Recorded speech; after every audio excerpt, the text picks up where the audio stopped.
Excellent Père de grâce, ba song salo horomba Dieu en qui il n'y a point d'ombre de variation. wonam tiam wakante kan was mbut kabe Ce matin, nous sommes dans la joie yibe waka ton sun noma de te célébrer, ti ton nam pir de yamba t'élever, nzak de yamba te magnifier. nam pir yamba Nous savons que tu nous as précédés en ce lieu. ton mi tiam denga ton zikanga Et nous voulons te dire merci ton datam pour sambarka pour ton Esprit Saint yam si son qui yinga contrôle toutes choses, en sobum fa pour le sang de Jésus azizi ma yinga qui rend ministère pour nous. han tum ton yinga Ce matin, yibe waka Saint-Esprit, si songo prend toute la place. soore were Nous gin nous effaçons, ton yenar menga que Jésus-Christ seul soit ta glorifié. di ta yemre pam si Amen, amen. amen amen amen Nous bénissons le Seigneur ce jour. ton père de soir nunda dara Et je voudrais rendre grâce à Dieu avec vous tous ndat na ronam pos bark ni yamba pour tout ce qu'il est en train de faire pour nous. wonam man konton fagil yinga Et nous pouvons dire jusqu'ici, il nous a secourus. Philemon halin ta mosa wonam songa tondo Et nous bénissons le Seigneur la ton père de soba pour tous les riches enseignements que nous recevons depuis ces derniers temps. zama somening ton handir wakata yeba pourquoi Nous pouvons considérer cela et apprécier cela comme la nourriture du temps convenable. ton tengil renda sak wala mosa libo Une nourriture qui nous fortifie libo hon ponton kerlam et qui nous permet aussi de faire face à tout ce qui se passe autour de nous en ce moment. la ki ton serla tombo ning hangu ton Nous wakata rendons grâce aussi à Dieu ton le pour wonam barka pour tous les temps de prière pour sa wakat bout fa qui ont assurément un impact dans le monde spirituel. hamad bumsi pour duni pour ton yinga Gloire à Dieu pour tout cela. barko nam defa gel yinga Et ce matin, la lunde yibe waka nous allons poursuivre. nankenga tawre Et si vous vous rappelez, yaman tereya il y a 2 dimanches de cela, dimasi yibon lo woto nous avons vu comment être fortifié, puissamment fortifié ton ya dama pam kerlam ne panga dans notre être intérieur. ton si pour ne da pourquoi Et la semaine dernière, la semaine han lo nous avons vu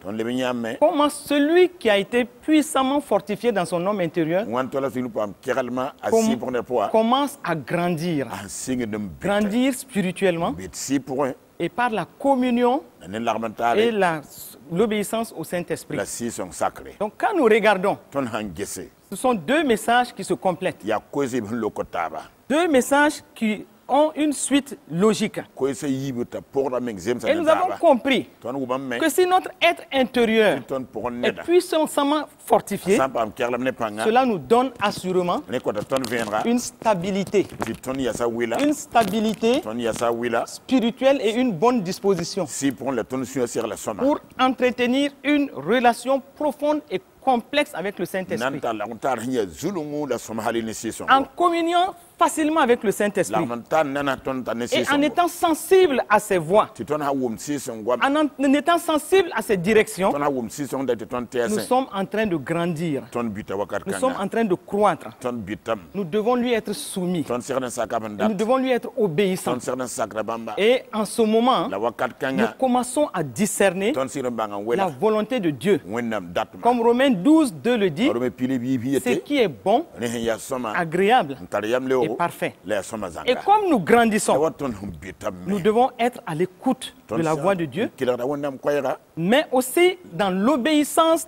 à la parole. la le passe sacrement wona goy ton On ne peut mane pas croître en dehors de ces 2 aspects. ne ba tembi de pas nem sa yib ka pour Croître spirituellement, bi si pour cela veut dire que nous sommes à l'écoute de la voix de Dieu ton kila da wonnam gwama et nous sommes aussi obéissants à la parole. la ton sacre gomne ton Et mane quand nous obéissons à la parole, ton sacrement goy ton notre mane foi augmente. ton teba pa Nos muscles spirituels se développent. ton c'est pour gin week Et ce que Dieu nous dit de faire, wona be ton nan boninga nous sommes prompts à le faire. ton mande le Et zi quand nous sommes prompts à le faire, ton sacrement zi nous pour connaissons une croissance, ton tarabingo croissance spirituelle. ton bita si pour Et la foi est fortifiée la ton teba tara kerlam et nous réagissons de façon appropriée la ton likra wala han serade aux différentes situations yel butte to ya que nous rencontrons. ton han serade Et alors, la renda quand on nous observe, ab han get ton quand on wa nous voit ab han ya ton dans wa nos quotidiens, ton bi on ve fa on fo sait pour que nous sommes en train de croître. ob mimti ton Nous sommes en bitam train de grandir. mimti ton bitame Nous allons à la stature des Wuyos. kende me wonam kombit Nous allons à la sazine stature des fils de Dieu. ton kende wonam kombit Des gens sazine matures dans la foi. ne ham binta teba Parce pour que nous sommes obéissants à la ba ton parole sakra wonam gomna et nous sommes soumis à la voix du la Saint-Esprit. ton sakra si son da ton Donc, man ceux qui n'obéissent pas à la parole et qui ne sont pas soumis à la voix du Saint-Esprit, ils restent à la statue de bébé spirituel. Et généralement, ils tournent en rond. Ils n'avancent pas. On ne voit pas de croissance dans leur vie. C'est le cas d'Israël qui a tourné en rond. Parce que Israël n'a pas été, au moment où Israël passait par le désert, ils n'ont pas été à l'écoute du Seigneur. Donc, ils n'ont pas obéi à tout ce que Dieu disait. Ils ont tourné en rond et ils ne sont pas rentrés en Canaan. Donc, mais ceux-là qui sont rentrés en Canaan, c'est ceux-là qui ont écouté la voix de Dieu, qui se sont soumis à ses directions. Et nous pouvons dire que c'est Josué et Caleb. Donc, retenons ceci. Ce sont ceux qui, les obéissants qui pratiquent la parole et qui se soumettent à la voix du Saint-Esprit dans leur vie personnelle et dans leur vie aussi de témoin. Et c'est pourquoi, lors des derniers enseignements, l'enseignement du dimanche dernier, nous avons vu comment Philippe, qui s'est retrouvé en Samarie, nous avons vu comment il a opéré avec tant de délivrance. Il a prêché et ensuite il devait obéir à la voix de Dieu pour aller dans le désert. Et nous avons vu que plus tard, à cause de sa soumission à la voix de Dieu, sa sensibilité à l'Esprit de Dieu, nous voyons que Philippe a connu une belle croissance. Et plus tard, on devait l'appeler, on l'a appelé l'évangéliste Philippe. Donc de diacre, il est devenu un puissant évangéliste. Et on entend en ce moment que ces 4 filles prophétisaient. Regardez comment il a évolué. Tout cela, parce qu'il a pratiqué la parole. Il a été obéissant au Saint-Esprit. Et il a évolué dans cette sensibilité au Saint-Esprit. Alors que vous nous écoutez, où est-ce que vous en êtes dans votre soumission au Saint-Esprit? Où est-ce que vous en êtes dans la pratique de la parole? Nous ne pouvons pas connaître de croissance. Bien-aimés frères et sœurs, nous ne pouvons pas connaître de croissance dans notre vie si nous ne sommes pas des obéissants qui pratiquons la parole, qui sommes sensibles à la voix du Saint-Esprit. Un autre exemple, nous avons vu Paul qui converti à Damas. Lui, il a été sous la coupe d'un mentor, Barnabas. Il était soumis à Barnabas. Mais plus tard, nous allons voir qu'à cause de sa sensibilité à l'Esprit de Dieu, Paul est devenu l'un des plus grands apôtres. Nous avons vu aussi le cas de Pierre. Lui, il ne connaissait pas la voix de l'Esprit de Dieu. Il était fortement ancré dans la tradition juive. À telle enseigne qu'il n'avait pas de sensibilité ni de cœur tout de suite à respecter, à se soumettre à ce que le Saint-Esprit dit. Mais nous avons vu aussi comment il a été bousculé. Et souvent le Saint-Esprit nous bouscule. Parce que ce qu'il nous demande de faire, ce que Dieu a prévu qu'on fasse, si nous ne voulons pas nous soumettre, l'Esprit de Dieu nous bouscule. Et c'est pourquoi nous écoutons aujourd'hui, vous êtes en train d'écouter et vous passez par des expériences que vous ne comprenez pas. Mais c'est l'Esprit de Dieu qui est derrière. Puisque pour Pierre, nous avons vu que dans Acte 10, dans la maison de Siméon, il a été presque obligé à se soumettre à la voix du Saint-Esprit. Mais cela a été une bonne leçon pour lui. Et il a commencé à comprendre les choses, à grandir avec cela. Et aussi, il est rentré dans la stature que Dieu voulait de lui.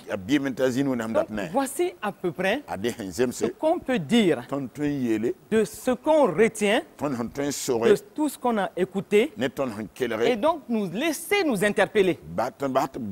Laissons-nous être interpellés. À quel niveau nous sommes dans la pratique de la parole? À quel niveau nous sommes dans notre communion avec le Saint-Esprit?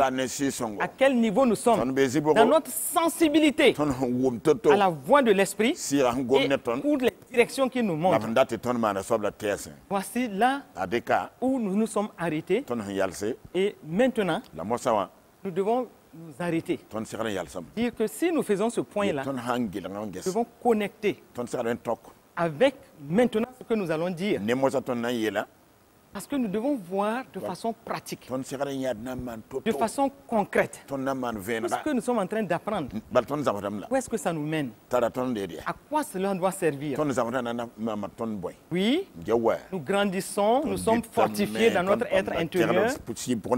Oui, nous grandissons spirituellement dans l'obéissance à la parole, dans la communion avec le Saint-Esprit. Oui, maintenant, Christ habite dans nos cœurs par la foi et nous sommes enracinés et fondés dans l'amour. Comme Éphésiens 3, verset 17 nous le dit. Tout cela, c'est un acquis pour nous. Maintenant que nous avons développé cette communion avec le Saint-Esprit et que nous sommes dans cette stature-là, nous avons une bonne fondation. Maintenant, nous devons pouvoir discerner.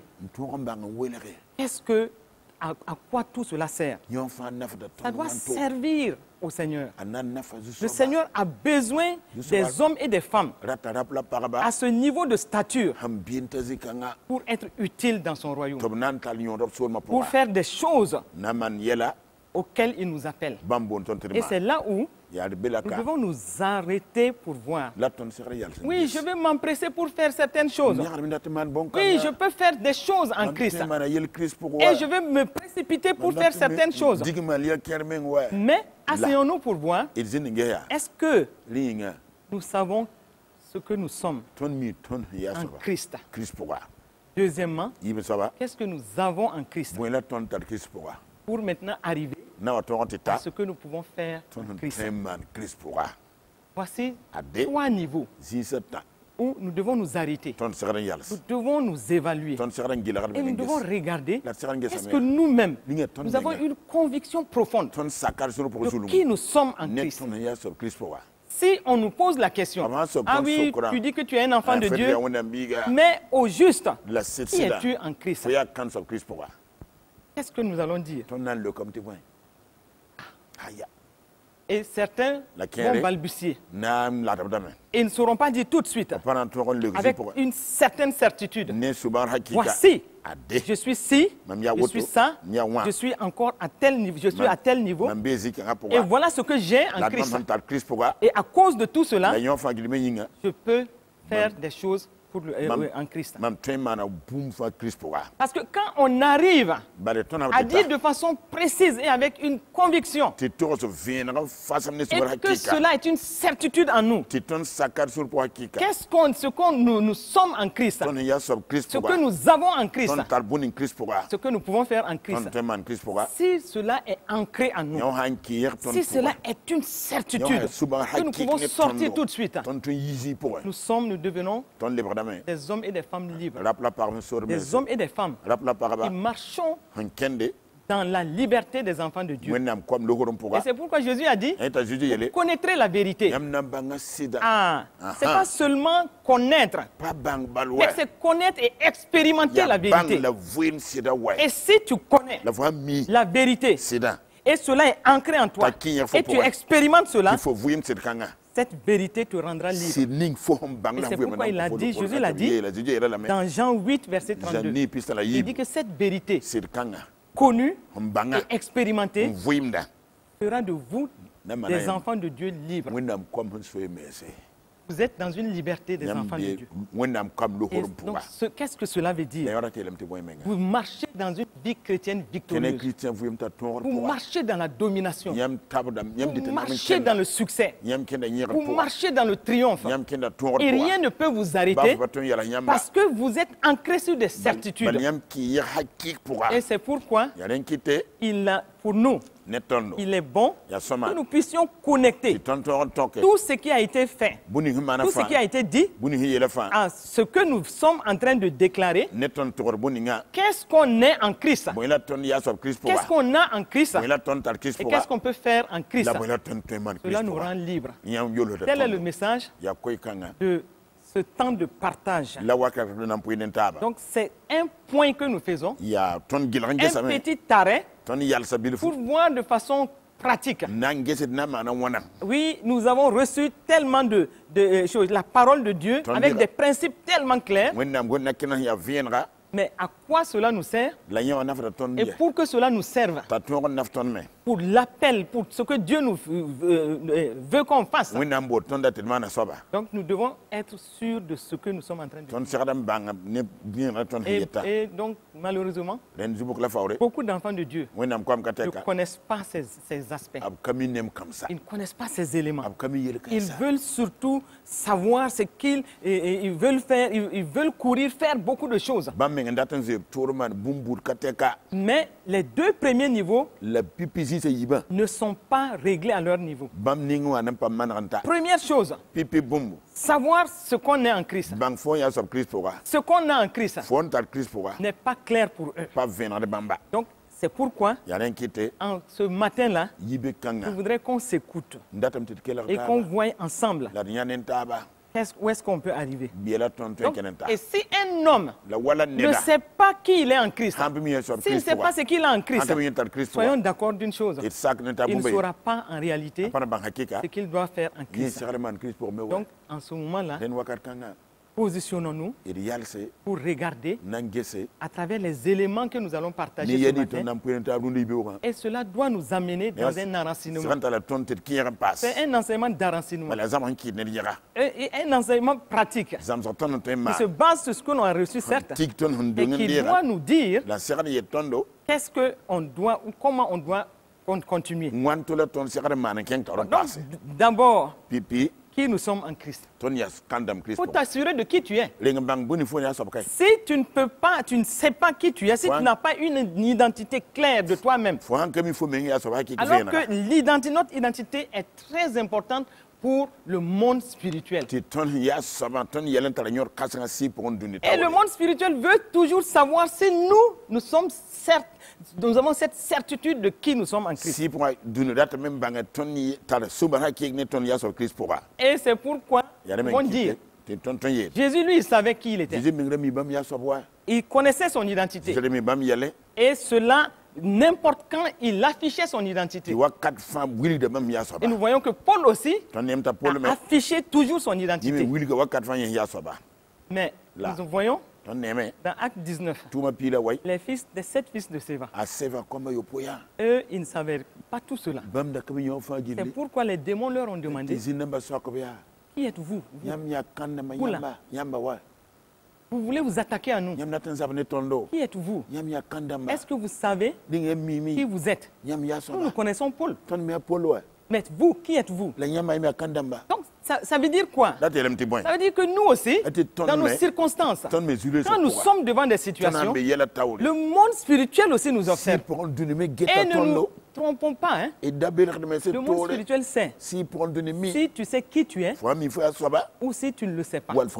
C'est pourquoi nous voyons souvent des gens opérer, mais ils n'arrivent pas à arriver à aller à un certain niveau. Parce que le monde spirituel même leur résiste. Parce que le monde spirituel sait qu'ils n'ont pas une identité claire de ce qu'ils sont.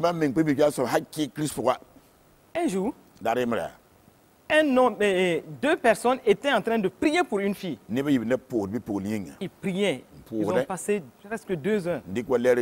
Ils cherchaient à procéder à la délivrance de la fille. Et à un moment, ils ont vu qu'ils étaient fatigués. Mais un d'entre eux a vite fait d'appeler un autre frère. Et donc, après, il explique que ce frère-là, il a quelque chose que nous, on n'a pas. Et ce frère-là a dit, je sais simplement qui je suis. Et effectivement, quand ce frère est arrivé, la délivrance a été rapide. Donc, nous allons en venir, mais voici quelqu'un qui sait qui il est. Il marche dans la domination. Est-ce que nous marchons dans la domination? Est-ce que nous pouvons défier le monde spirituel avec une compréhension claire de qui nous sommes en Christ? Et tu ne peux pas avancer, mon frère, ma soeur, être utile à l'œuvre de Dieu, marcher dans une liberté des enfants de Dieu, si vraiment tu ne sais pas qui tu es. Donc, nous posons la question, qui suis-je en Christ? D'abord, une nouvelle création en Jésus-Christ. Et c'est pourquoi 2 Corinthiens 7, 5, 17 dit, si quelqu'un est en Christ, quelqu'un est en Christ, il est une nouvelle créature. Les choses anciennes sont passées. Voici, toutes choses sont devenues nouvelles. Et j'aime bien cette version qui nous dit, voici, le petit mot voici est très lourd. Ça veut dire que nous devons être capables de démontrer que toutes choses sont devenues nouvelles. Donc, dans le monde spirituel, je suis une nouvelle création en Jésus-Christ. Dieu le sait, mais Satan le sait. Mais est-ce que moi je le sais? Et il faut que ça soit une certitude. Donc, deuxièmement, qui sommes-nous? Je suis la justice de Dieu en Jésus-Christ. Désormais, c'est moi la justice de Dieu. Et c'est pourquoi 2 Corinthiens 5, 21 dit que nous sommes, afin que nous devenions en lui justice de Dieu. Nous sommes devenus justice de Dieu. Ça veut dire que tu es justifié. Qu'est-ce qui te condamnait? Qu'est-ce qui te rendait mettait dans la culpabilité? Qu'est-ce qui t'amène dans l'état de complexe d'infériorité? Maintenant que tu es en Christ, sache une chose, tu es justifié. Aucune condamnation pour toi. Et c'est pourquoi Colossiens 2, verset 14 dit que Dieu a effacé, il a effacé.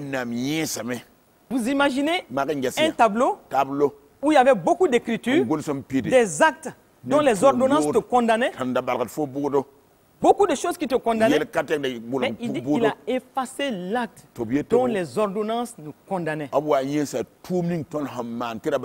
et qui subsistait contre nous. Et il l'a détruit en le clouant à la croix.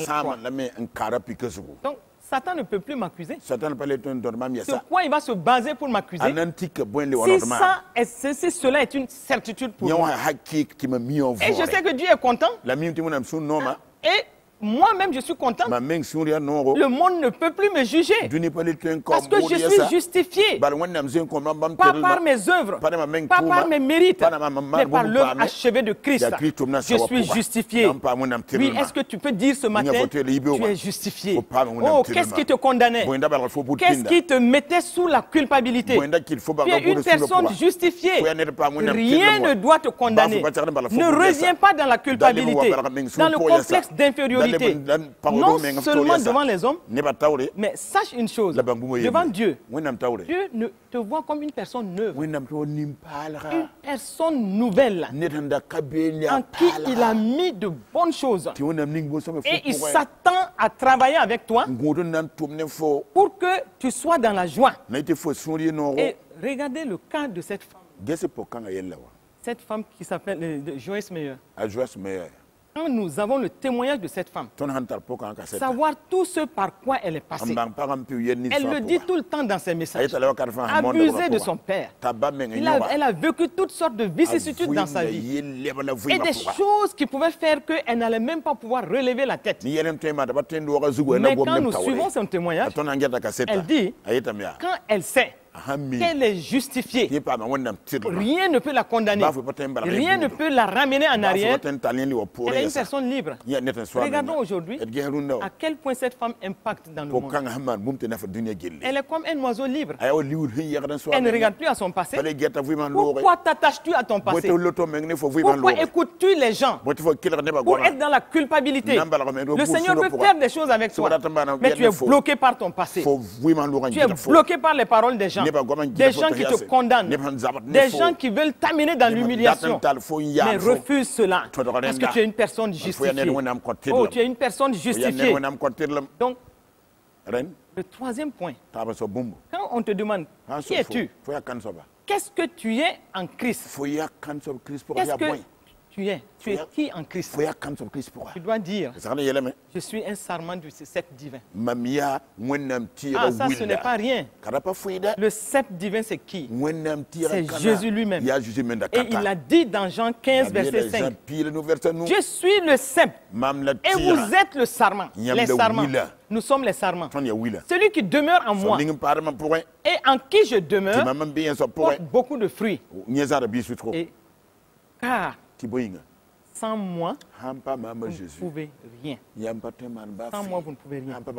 Voici le lien avec Jésus, le sceptre divin. Nous devons dépendre de ce sceptre. Donc, il faut avoir la certitude que sans Jésus, tu ne peux rien. Il est ta force, il est ta vie, il est ton inspiration par son esprit. Et tu dois dépendre de ce sceptre divin. Sans lui, nous ne pouvons rien. Si tu le sais, tu ne compteras pas sur tes propres forces. Non, tu ne compteras pas sur tes mérites. La sève qui coule du sceptre, c'est cette sève-là qui coule aussi dans les sarments. Donc, et c'est pourquoi tu dois savoir une chose. Marcher dans cette révélation. Que tu n'es pas indépendant du sceptre divin. Tu es connecté. Tu es attaché à ce sceptre. Oh, c'est sublime. Tu es attaché à ce sceptre. Et sa vie coule à travers toi. Et donc, ce qu'il peut, toi aussi, tu peux. Parce que c'est cette même vie qu'il te donne. Et c'est pourquoi, un autre aspect, c'est que tu es participant de la nature divine.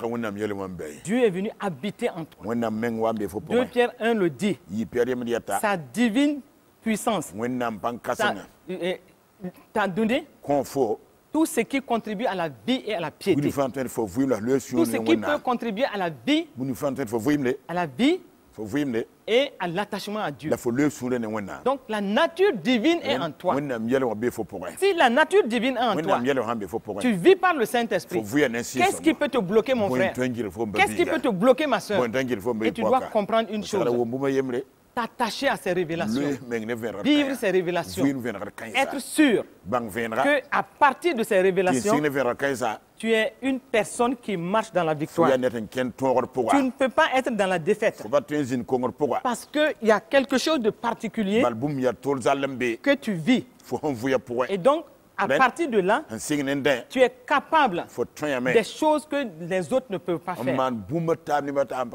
Donc, la cinquième chose, c'est que Jésus a dit, rappelons-nous, et ça nous permet de sceller définitivement cette assurance en Christ. Le Père a dit à Jésus, à son baptême, il a dit, celui-ci est mon fils bien-aimé, en qui j'ai mis toute mon affection. Toute mon affection. Mon fils bien-aimé. Et en toi, j'ai mis toute mon affection. Ce qui a été dit pour Jésus, Jésus est notre grand frère. Et cela aussi est pour nous. Comment je peux m'asseoir, penser au fait que je suis la fille bien-aimée de Dieu. En lui et en moi, il a mis toute son affection. Et certaines versions parlent de toute sa plénitude. Donc quand cela est fait, quelle assurance dans mon cœur. Quelle assurance en moi. Et donc, je marche avec cette assurance. Je suis aimé de Dieu. Je grandis. Je deviens une chrétienne mature. Je suis une fille qui est de l'assurance. Et donc, en ce moment-là, je monte à la statue des Wuyos. Donc, voici, avec tous ces éléments, nouvelle création en Christ, justice de Dieu, sarment du sceptre divin. Je suis participant de la nature divine. Et je suis aussi tellement aimé de Dieu. Il a mis en moi toute son affection. Donc, si je m'arrête sur tout cela, je médite sur cela, mon être intérieur prend un repos et une paix. Donc, c'est avec tout cela que je peux sortir, affronter les situations. Je peux sortir, affronter les événements avec cette assurance que je vais pour la victoire. Je ne vais pas pour reculer parce que j'ai tout en moi. Mais au même moment, regardons, et nous sommes à un niveau. Et comme nous sommes à ce niveau-là, nous devons aussi regarder, puisque nous avons parlé de trois domaines. Ce que je suis, ce qu'on est en Christ, et nous venons de décortiquer cela. Je dois maintenant avancer. Parce que tous ceux-là qui ont eu cette certitude, on a vu que leur vie a été toujours une vie de victoire. Donc, regardons maintenant, qu'est-ce que nous avons en Christ? Qu'est-ce que nous avons en Christ? Ce que j'ai en Christ, premièrement, c'est son autorité. Son autorité. L'autorité liée au nom de Jésus. C'est pourquoi il dit, dans Luc 10, 19, je vous ai donné le pouvoir de marcher sur les serpents, sur les scorpions et toute la puissance de l'ennemi. Et rien, absolument rien, ne pourra vous nuire. Ah, voici. Il nous a donné le pouvoir. Et donc, l'autorité que nous avons en Christ, cela est extrêmement important. L'autorité en Christ, l'autorité liée au nom de Jésus, nous met en position de domination, notamment sur Satan et sa horde de démons, et sur les circonstances et les événements. Donc cette autorité est importante. Est-ce que tu sais que tu as l'autorité? Est-ce que tu vis en ayant cette assurance de cette autorité que tu as? Jésus, il a été dit, tout pour Jésus a dit, dans Matthieu 28, verset 18, il dit, tout pouvoir m'a été donné dans le ciel et sur la terre. Donc, l'autorité dans le nom de Jésus est extrêmement importante. Et si tu as cette conviction, c'est là où tu peux te tenir devant les circonstances, devant les événements, et exercer cette autorité. Et tu n'auras plus ce que nous pouvons appeler un syndrome de dépendance. Tu cours de gauche à droite pour un oui ou un non. Il faut que ce soit les autres qui prient pour toi, alors que tu as l'autorité en Christ. Et cette autorité te permet de dire au nom de Jésus-Christ de Nazareth que certaines situations s'arrêtent. Donc si tu as l'autorité, cela te fortifie. Cela te permet, devant les situations, de ne pas flancher. Maintenant, en plus de l'autorité, nous avons aussi la puissance. Acte 1, verset 8. Comme Jésus l'a dit, il dit, vous recevrez une puissance, le Saint-Esprit, survenant sur vous. Mais pourquoi? Vous serez mes témoins à Jérusalem, dans toute la Judée, dans la Samarie et jusqu'aux extrémités de la terre. Donc nous avons la puissance par le Saint-Esprit. Et avec ces deux aspects, l'autorité et la puissance, qui se complètent merveilleusement, nous devons aussi nous rappeler que nous avons le sang de Jésus, qui est une arme fatale, une arme redoutable contre les œuvres de Satan, contre les démons, contre les circonstances négatives. Le sang de Jésus. Et donc, pour étayer tout cela, regardons le cas de Moïse dans l'Ancien Testament. Voici un homme choisi de Dieu pour délivrer son peuple. Et le Seigneur lui parle, Dieu lui parle.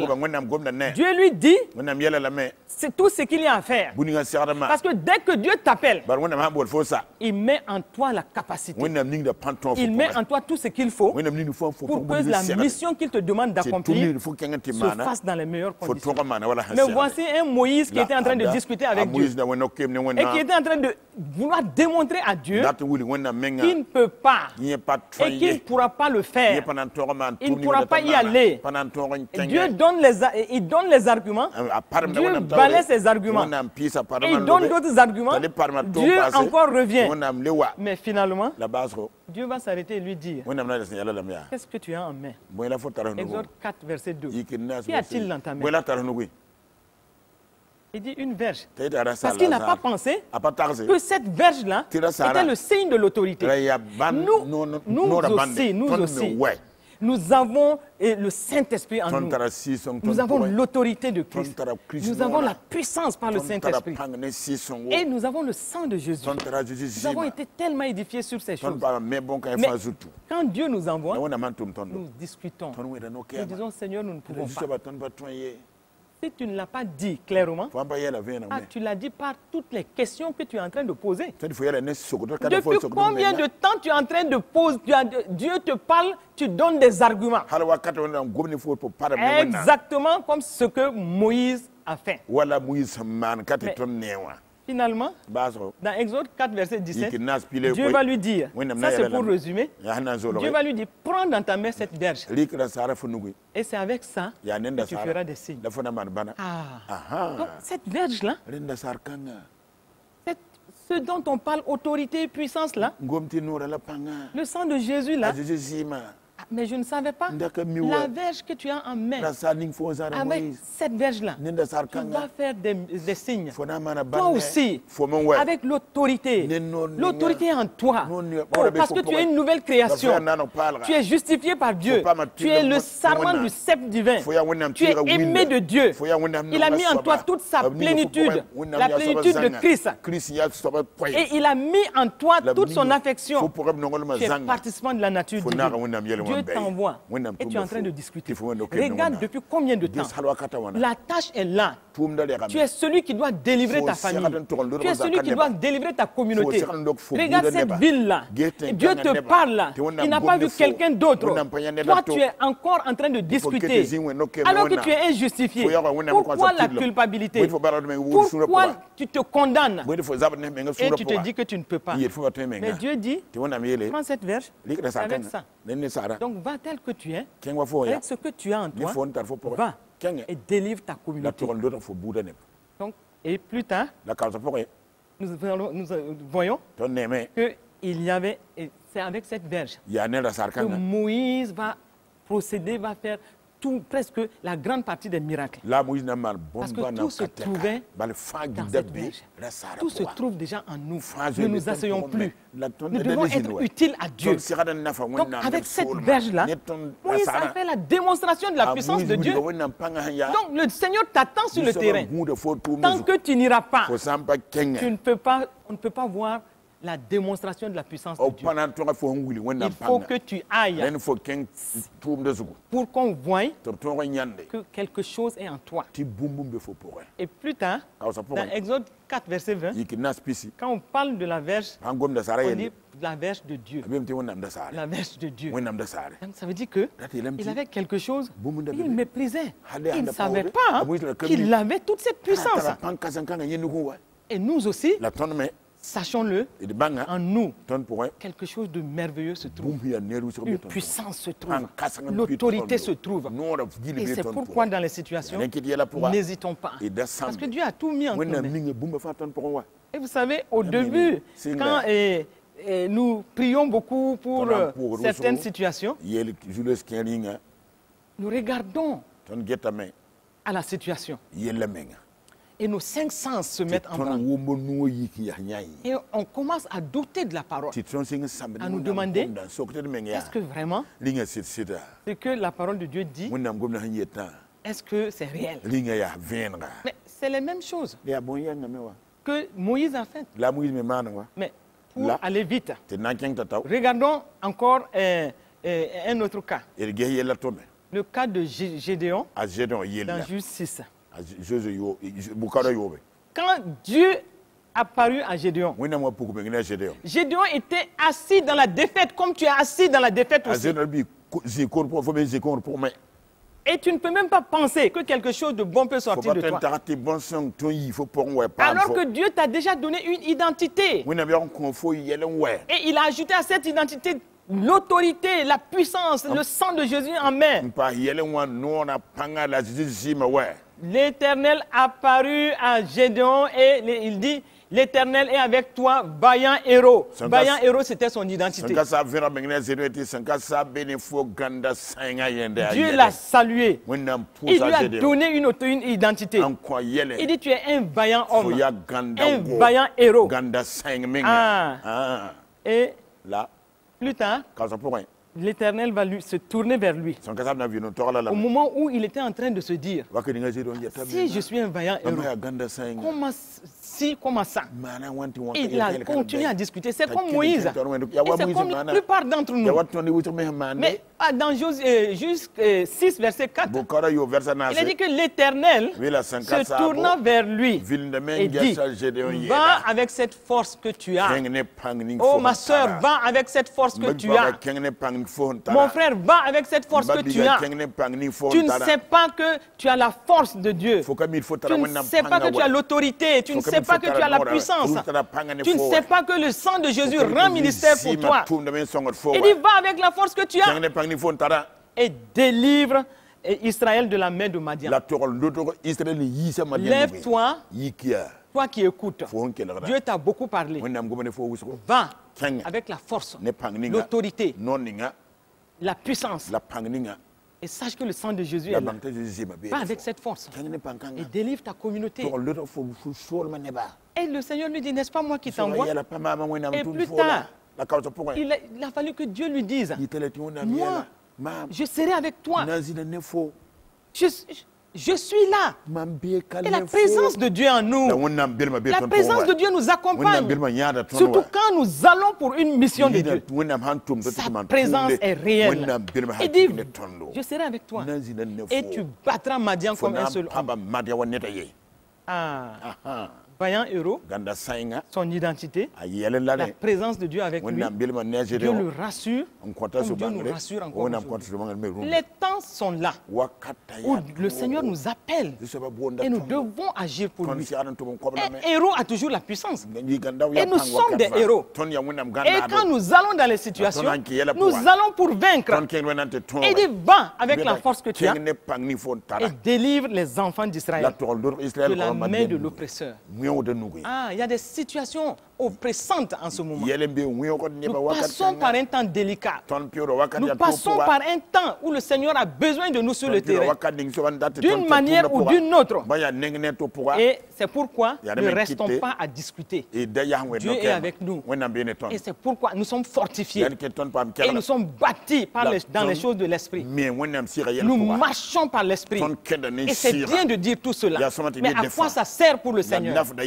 Mon frère, ma soeur, nous sommes défiés et nous devons nous lever. On a la présence de Dieu, on a l'autorité et tout ce que nous venons de citer. Et donc la puissance du Saint-Esprit en nous et le sang de Jésus. Que voulons-nous? Nous nous défions ce matin. Lèvons-nous et agissons. Lèvons-nous et bâtissons. Lèvons-nous et délivrons. Et le Seigneur a besoin de chacun d'entre nous. Mais pour aller vers le troisième point, je voudrais vraiment attirer notre attention. Parce que le troisième point est la partie la plus pratique. Ce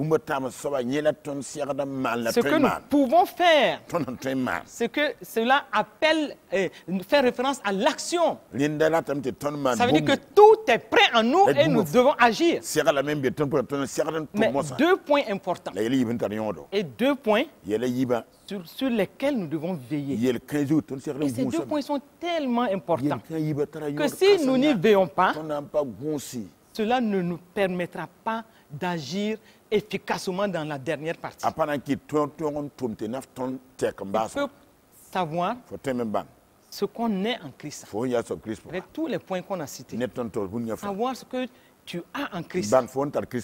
Mais pour passer maintenant à ce que tu peux faire et ce que tu dois faire en Christ, veille sur 2 points. Le premier point, c'est de veiller sur ton cœur. Oui. Tu dois savoir que Dieu, dans Romains 5:5, l'amour de Dieu a été répandu dans nos cœurs par le Saint-Esprit. Alors que nous avons vu un peu avant que Dieu, dans Marc 1:11, Dieu, au moment où Dieu a dit à Jésus, ici est mon fils bien-aimé en qui j'ai mis toute mon affection, nous aussi, il a dit la même chose. Ah oui, oui, il a dit la même chose. Mais je suis la fille bien-aimée de Dieu. Tu es le fils bien-aimé de Dieu, en qui Dieu a mis toute son affection. Mais au même moment, par le Saint-Esprit, il a répandu dans nos cœurs son amour. Et donc, si je me rappelle de tout cela, je dois... Il n'a pas répandu cela en vain, l'amour dans mon cœur en vain. Il a répandu son amour dans mon cœur par le Saint-Esprit pour que je puisse veiller non seulement à mon cœur, mais que je puisse aussi et aimer les autres. Et donc, l'amour devient un aspect extrêmement important. Et notre marche dans l'amour va nous donner la victoire. Va faire en sorte que notre foi va agir. Donc, et c'est pourquoi il est important de faire attention à ce domaine. C'est pourquoi dans Matthieu 5, à partir du verset 43, Jésus dit, vous avez appris qu'il a été dit. C'est-à-dire que la loi vous dit, tu aimeras ton prochain et tu haïras ton ennemi. Ça, c'est Moïse qui l'a dit. Ça, c'est la loi. Mais qu'est-ce que la grâce dit? Et ça, c'est la culture du royaume. Et c'est ça qui nous caractérise. Et donc, cette culture du royaume dit, parce que vous êtes dans la famille de Dieu, Jésus dit, mais moi, je vous dis, aimez vos ennemis, bénissez ceux qui vous maudissent, faites du bien à ceux qui vous haïssent, et priez pour ceux qui vous maltraitent et qui vous persécutent. Naturellement, ce n'est pas possible. Et Jésus même le sait. Naturellement, on ne peut pas aimer son ennemi. On ne peut pas bénir ceux qui nous maudissent. Et souvent, au moment où tu n'as rien fait, des gens te maudissent. Et ils te maltraitent. Et Jésus dit, c'est en ce moment qu'il faut mettre ton amour à son combat pour lui. Mais au moment où il le dit, c'est parce qu'il sait que notre cœur a reçu l'amour divin et nous devons pouvoir aimer et veiller à notre cœur pour rester dans l'amour, pour rester dans le pardon. Et cela fortifie notre disposition. Et cela fait en sorte que nous pouvons, devant les situations, et dire, je suis dans une situation où l'ennemi peut venir et n'aura rien à moi. Comme Jésus l'a dit dans Jean 14, verset 30, le prince du monde vient, mais il n'a rien à moi.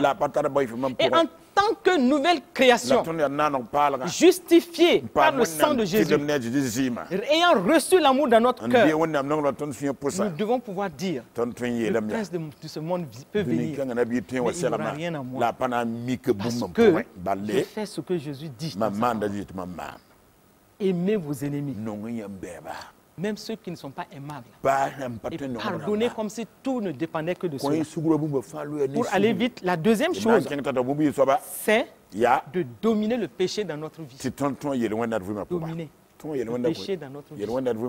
Et c'est pourquoi Romains 6, verset 14 nous dit, le péché n'aura point de pouvoir sur vous, puisque vous êtes non sous la loi, mais sous la grâce. Le péché ne doit pas dominer sur nous. Nous ne devons pas laisser le péché dominer sur nous. Parce que désormais, Paul l'a dit aux Galates, dans Galates 2, verset 20, il dit désormais, ce n'est plus moi qui vis, mais c'est Christ qui vit en moi. Désormais, ce n'est pas ma nature humaine, mais Christ qui s'exprime au travers de moi. Et quand je veille sur ces aspects, et c'est entre autres, mais les deux aspects sont critiques. Si nous veillons sur cela, cela nous dispose. Dans la troisième partie, qu'est-ce que nous pouvons faire en Christ? Cela nous dispose à agir avec fermeté et à agir de façon à ce que rien ne nous arrête.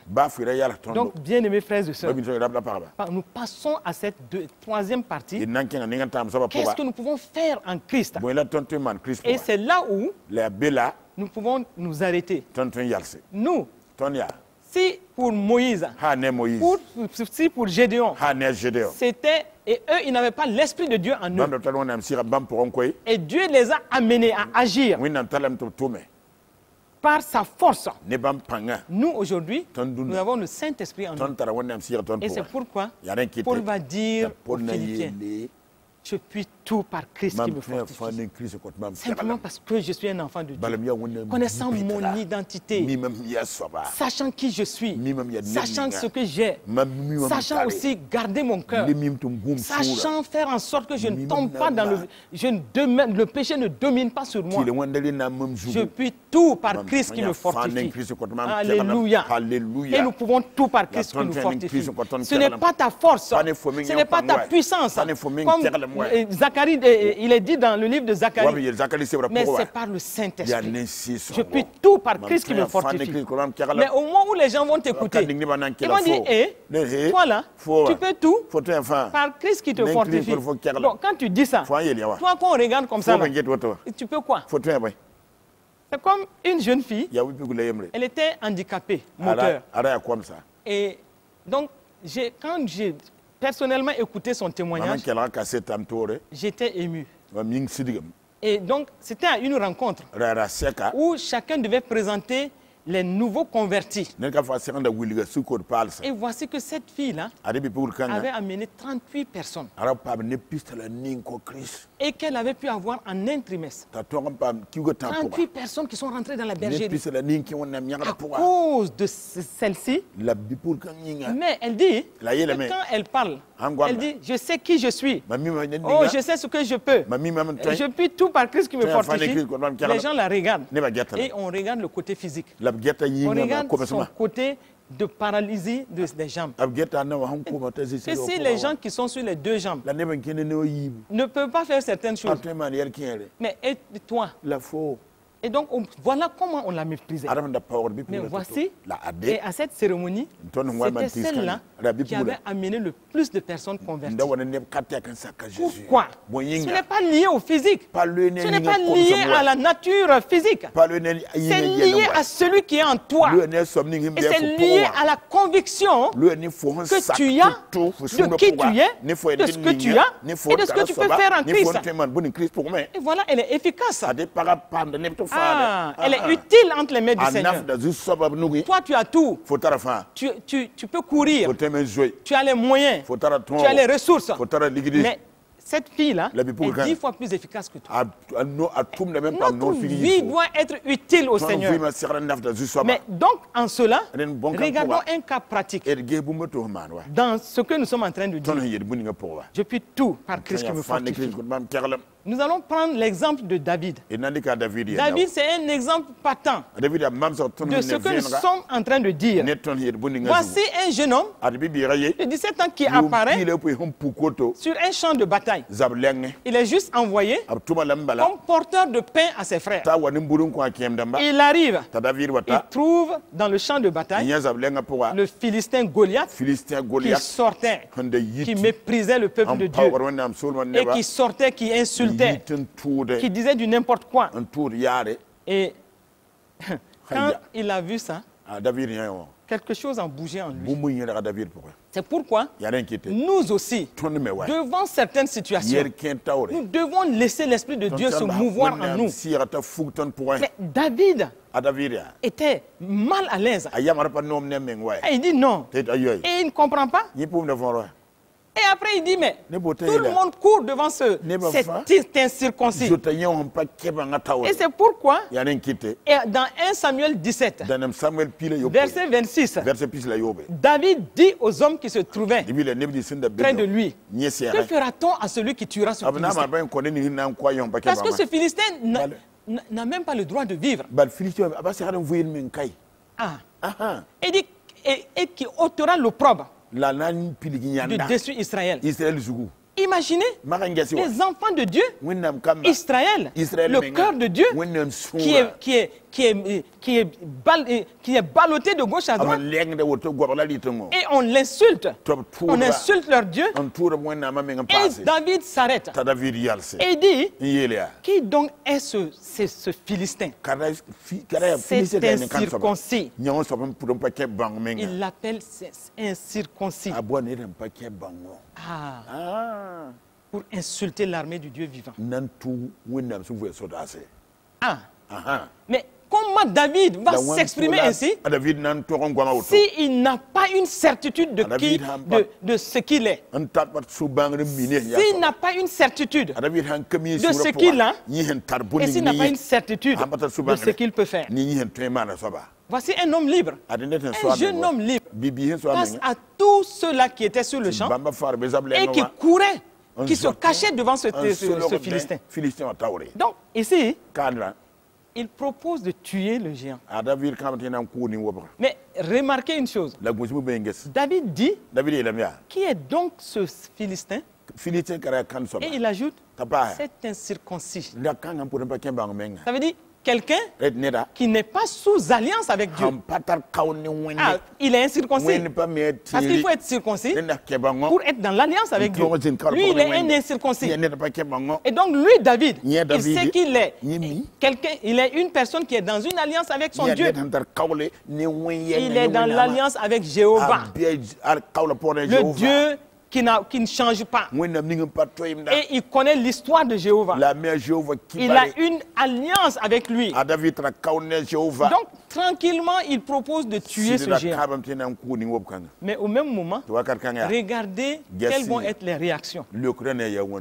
Et ça se passe souvent autour de nous. Ses frères vont l'insulter. Ils vont le mépriser. Et nous voyons cela dans 1 Samuel 17, verset 28. Et son frère Eliab. Eliab va dire au verset 28, il dit, son frère Eliab, qu'il avait entendu parler de ces hommes, fut enflammé de colère contre David. Et il va dire, pourquoi es-tu descendu?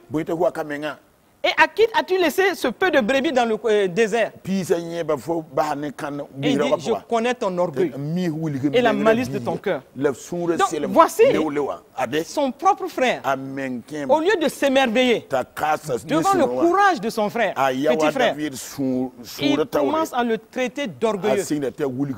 Et c'est pour dire, si tu ne connais pas ton identité, si tu ne sais pas qui tu es, si tu ne sais pas ce que tu as, tu seras aussi, il y aura des Eliab autour de toi. Quand tu vas vouloir agir, les Eliab vont vouloir t'arrêter. Les Eliab vont dire, mais tu es orgueilleux. Tu es orgueilleuse. Il y a de la malice dans ton cœur. Donc il y a des Eliab souvent. Mais si toi tu as ta conviction par rapport à ce qui tu es, ce que tu as, ce que tu peux faire, tu ne vas pas écouter les Eliab. Tu vas foncer comme David a foncé. Et nous allons nous rendre compte qu'il y a 3 groupes de personnes qui ont voulu l'arrêter.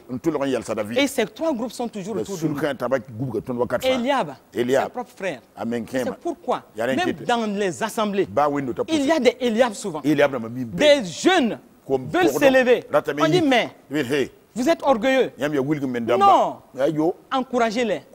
Ils ont cette conviction de qui ils sont. de ce qu'ils ont et de ce qu'ils peuvent faire.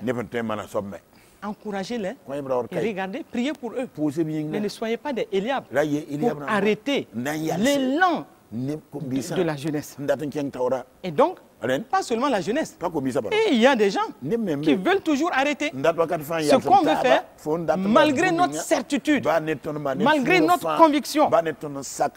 Donc, mais il n'y avait pas que Eliab. Il y avait aussi Saül. Et Saül dit dans 1 Samuel 17, verset 33, Saül dit à David, tu ne peux pas aller te battre avec ce Philistin, car tu es un enfant et il est un homme de guerre. Dès sa jeunesse, écoute, tu ne peux pas, tu es trop jeune. Donc là aussi, nous avons souvent des gens qui sont au-dessus de nous et qui peuvent dire non, non, non, tu ne peux pas. Ah, toi tu es un enfant. Et donc, ils peuvent nous défier de cette façon.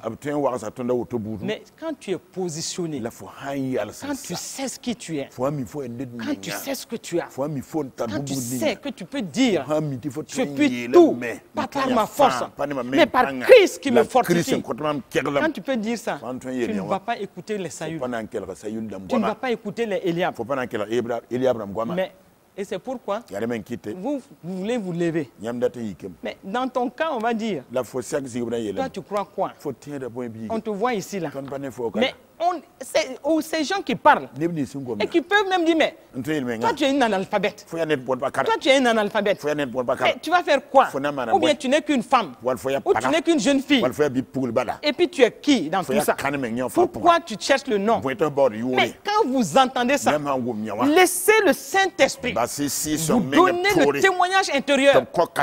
Laissez le Saint-Esprit, parce que vous êtes édifiés, fondés sur les choses de l'Esprit. Le Saint-Esprit qui va vous dire, avance ma fille, avance mon fils, n'écoute pas les Eliab, n'écoute pas les Saül, n'écoute même pas l'ennemi qui veut aussi t'intimider. Parce que qu'est-ce que Goliath va dire? Goliath, nous voyons que Goliath va traiter David. Il va mépriser David. Il le méprise. Et il ne voit en lui qu'un enfant. 1 Samuel 17. À partir du verset 42, nous voyons que Goliath, lui, il a carrément méprisé. Et le Philistin regarde. Et lorsqu'il a aperçu David, il le méprisa. Il n'a vu en lui qu'un enfant. Donc pour lui, c'est de la foutaise que de laisser cet enfant venir. Mais au moment où il disait cela, David avait déjà parlé à Saül. Il a dit, mais à Saül, lui, il a déjà tué un lion. Il a tué un ours. Oui, dans son travail de berger. Et nous voyons cela dans 1 Samuel 17, 34. Donc, il dit que lui, il courait après lui, et il le frappait. Il l'arrachait. Il l'arrachait de la gueule de l'ours. Il arrachait ses brebis. Et donc, il explique tout ce qu'il a fait. Et il rassure Saül. Mais, comme nous venons de le voir, Goliath, il l'a totalement méprisé. Mais l'ennemi va vous intimider. Et c'est tout à fait normal. Et donc, quand il l'a intimidé, il est dit au verset 43 de 1 Samuel 17 que le Philistin a dit à David, suis-je un chien? Suis-je un chien pour que tu viennes à moi avec des bâtons? Et après l'avoir maudit. C'est pour dire quoi? Souvent, tu as devant toi des circonstances, des hommes, des gens qui te méprisent, qui t'intimident et qui te maudissent. Mais qu'importe Ces trois groupes peuvent être là. Toi, tu dois savoir que tu dois avancer. Mais pas par ta puissance. Comme David l'a fait. Il a dit au verset 45, David dit aux Philistins, tu marches contre moi avec l'épée, la lance et le javelot. Et moi, je marche contre toi au nom de l'Éternel des armées, le Dieu de l'armée d'Israël, que tu as insulté. Donc, vous voyez, quand tu as cette certitude, cette conviction, la foi qui monte en toi, en ce moment, toute chose peut être une arme que Dieu va utiliser pour finir avec les situations. Comme nous l'avons vu avec la verge de Moïse, comme nous voyons ici aussi, parce que c'est avec une fronde et une pierre que David a fini avec le Philistin. Donc nous voyons que nous devons rester fermes dans nos voies, fermes par la conviction de l'Esprit de Dieu et avancer selon ce que Dieu nous appelle à faire.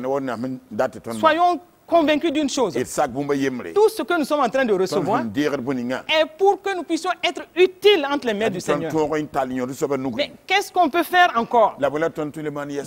Jésus nous a dit, dans Marc 16, verset 17, il dit, voici les miracles qui accompagneront ceux qui auront cru en mon nom. Il dit, les miracles qui accompagneront ceux qui auront cru. Si tu crois, ces miracles t'accompagnent. Ils chasseront les démons.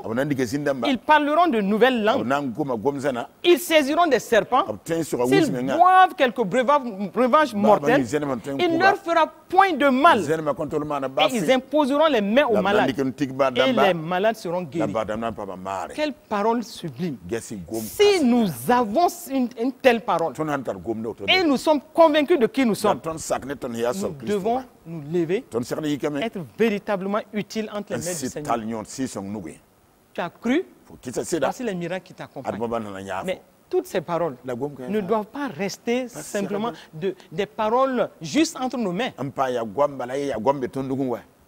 Ayant tout ce que nous avons dit, nous devons nous lever et agir et être utile entre les mains du Seigneur. Voyons Paul qui est parti. Il a fait des miracles. Pierre aussi. Et nous sommes des croyants. Nous devons aller, être utiles entre les mains du Seigneur. Et le verset 20 de Marc 16 dit, et ils s'en allèrent prêcher partout. Le Seigneur travaillait avec eux et confirmait la parole par les miracles qui l'accompagnaient. Donc, tant que nous ne partons pas, le Seigneur ne veut pas travailler avec nous. Et il ne peut pas confirmer sa parole par des miracles. Et c'est pourquoi Jésus, avant de partir, a été très net. Il a donné un fort encouragement à nous tous. Il l'a dit à ses disciples, mais par extension, c'est à nous tous. Il dit en vérité, dans Jean 14, verset 12, je vous le dis. Quand il dit en vérité, il faut savoir que ce n'est pas du jeu. Il le dit avec conviction. En vérité, je vous le dis. Celui qui croit en moi fera aussi les œuvres que je fais. Mais c'est vrai que nous allons nous arrêter et puis dire, mais Jésus, est-ce que tu sais de quoi tu parles? Nous pouvons faire ce que toi tu fais. Mais il sait de quoi il parle. Puisqu'il dit, vous ferez des choses et celui qui croit en moi fera aussi les œuvres que je fais. Et il en fera de plus grandes. Parce que je m'en vais au Père. Et qu'est-ce qu'il était en train de dire? Il dit, parce qu'il s'en va au Père, le Saint-Esprit va descendre. Le Saint-Esprit sera en vous. Et alors, vous allez pouvoir faire ce que je fais et même des choses plus grandes. Nous pouvons dire gloire à Dieu pour cela. Mais tout cela, qu'est-ce qu'on en fait? Il y a tellement de choses. Des choses que nous devons faire. Et par ces temps, nous devons nous lever avec toutes ces paroles et aller savoir que nous sommes le sarment. La vie divine coule en nous. La capacité de Dieu coule en nous. Et c'est pourquoi Paul a dit aux Corinthiens, dans 2 Corinthiens 3,5, il dit, ce n'est pas à dire que nous soyons par nous-mêmes capables. de concevoir quoi que ce soit par nous-mêmes. Et il dit, notre capacité, au contraire, vient de Dieu. Ce n'est pas par ta propre force.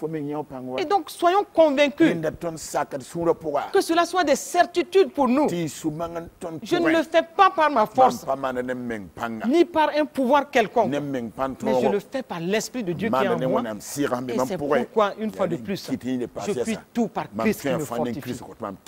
Et donc, pour aller vers la fin, donc, ce qu'il faut que nous puissions commencer à faire, c'est que tant que tu ne vas pas, on ne verra rien se faire entre tes mains.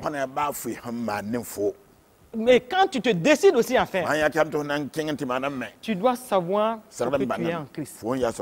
Tu dois savoir ce que tu as en Christ. Et avant, et veiller strictement sur ton cœur.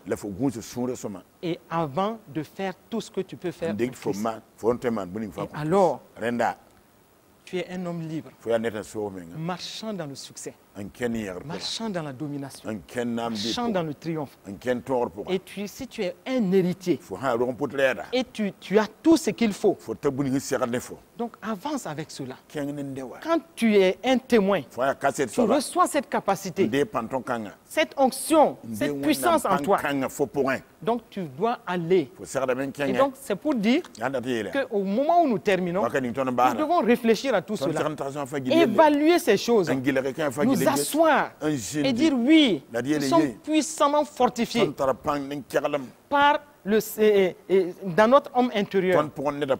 Nous sommes en train de croître et nous voulons voir certaines choses s'installer dans notre vie. Nous sommes dans la communion et l'obéissance du Saint-Esprit. Et nous nous positionnons maintenant pour marcher dans la liberté des enfants de Dieu. Donc, gloire à Dieu, tu es un homme libre, tu es une femme libre. Sois simplement conscient de ta capacité en Christ, de ce que tu es en Christ, de ce que tu as et de ce que tu peux faire. Tu es libre en ce moment et tu es utile entre les mains du Seigneur. C'est pourquoi tu vas dire avec moi, je suis puissamment fortifié dans mon être intérieur. J'ai grandi spirituellement par la communion et l'obéissance du Saint-Esprit.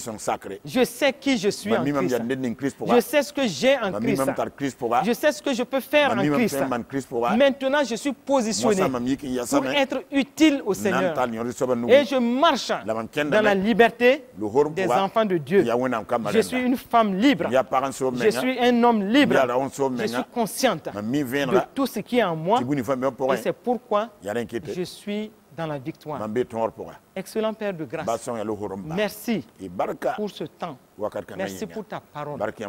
Merci pour ce temps de partage. Je prie simplement, Saint-Esprit, que cette parole soit amplifiée dans les cœurs. Que tous ces frères et sœurs qui ont suivi ce temps de partage, que cette parole les bouscule, qu'ils rentrent dans cette conscience de ce qu'ils sont en Christ. Que nous puissions rentrer ensemble dans la conscience de ce qu'on a en Christ. Et que aussi, nous sachions clairement tout ce que nous pouvons faire en Christ et rentrer dans notre temps de liberté d'enfant de Dieu. Parce que ta parole déclare, la création attend. Dans Romains 8, 19, que la création attend avec un réel désir la manifestation des fils de Dieu. Merci Père, nous ne sommes plus des népios, nous sommes des ouïos et nous marchons dans cette victoire. Sois béni Père, sois loué, sois exalté au nom de Jésus-Christ de Nazareth. Amen. Vous êtes bénis, vous êtes prospères, vous êtes des vainqueurs, nous sommes plus que vainqueurs, des triomphateurs, et dans toute situation, nous allons pour vaincre. Merci Seigneur. Amen. Amen.